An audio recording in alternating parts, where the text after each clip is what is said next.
Hi, my name is Natalie, and I'm making this video to talk about some of the dispositions that educators should have. So a little bit about myself is that I began my career in education working in a public school in a program for students with behavior disorders related to trauma that they've experienced.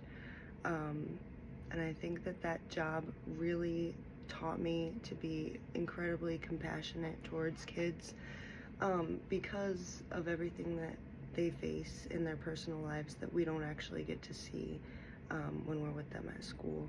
And I think that it's really important to remember the struggles that kids are going through in order to teach them fairly, because even as adults, we come into work every day with different things going on in our personal lives that, as much as we don't want it to affect our teaching, it does, or it affects our jobs or the way that we move through our lives. And kids are the same way. They have things going on that they're going through that might be affecting the way that they're coming into school, and it does affect the way that they do their jobs. Only the difference is they're children, so they haven't been taught yet the proper skills to cope with whatever they're struggling with. And so I think it's really important to remember to just have compassion in those moments where a kid might have a meltdown because they can't explain to you why they're frustrated, why they're upset. And it might not just be related to the actual activity that you're doing. It could have something to do with what happened at their house that morning or the night before. So I think it's really important to just remember to be compassionate towards students, and I think that that's something that I have really developed as a skill, and I'm really proud of that. And another thing that I gained from my experience working with behavior and just what is related to that as a one-on-one paraprofessional is advocacy.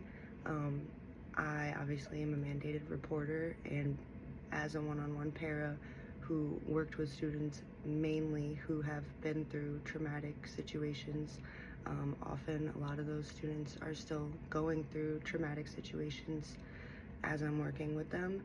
And because I'm their one-on-one adult, I'm the person that they feel comfortable with to share if something's going on at home that is bothering them, and if that is something that is an actual concern that needs to be reported.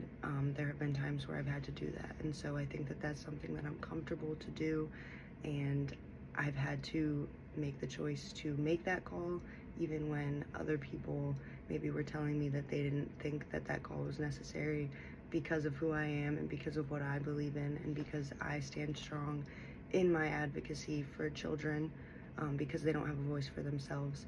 I still made the decision to make a call because it was what I felt was necessary.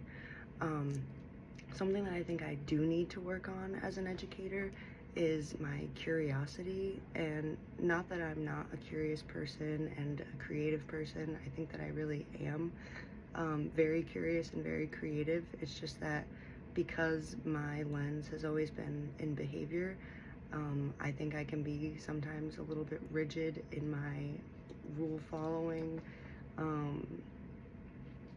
ways.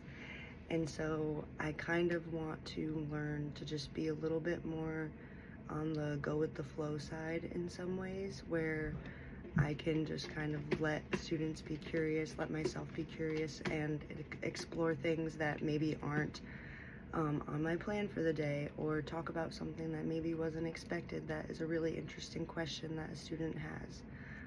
And just to wrap this up, I just want to say that I think something that all educators should display is a dedication to this field. That's like the most important of all of these dispositions, is dedication, because if you're doing this job and you're not dedicated to it, I think it's the wrong career.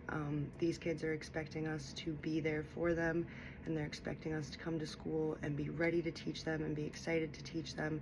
And if you're not dedicated to this field, I think that it is the wrong field to be in, and it's the wrong field to try to phone it in, because these kids don't have anyone except us to depend on, and they're really we need to do that for them.